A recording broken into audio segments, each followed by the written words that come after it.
ഇറാനെതിരെ അമേരിക്ക നടത്തിയ ആക്രമണത്തിനുള്ള പ്രതികാര നടപടികളാണോ ലോകത്തിന്റെ വിവിധ ഭാഗങ്ങളിൽ ഇന്നലെ നടന്ന ആക്രമണങ്ങൾ? സമൂഹ മാധ്യമങ്ങളിൽ നടക്കുന്ന ചർച്ച അതാണ്.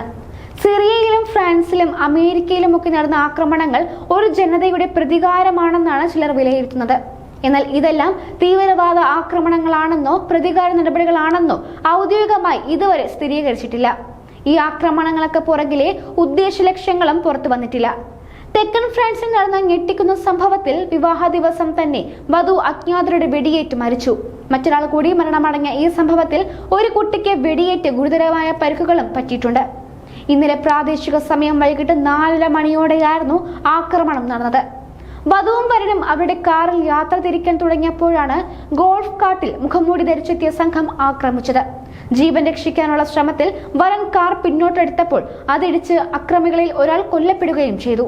തെക്കൻ ഫ്രാൻസിലെ ഗോൾട്ടിലുള്ള വോക്കേസ് അവന്യൂവിൽ നടന്ന സംഭവത്തിൽ നവദമ്പതികൾക്കൊപ്പം കാറിലുണ്ടായിരുന്ന 13 വയസ്സുള്ള കുട്ടിക്കും വെടിയേറ്റു.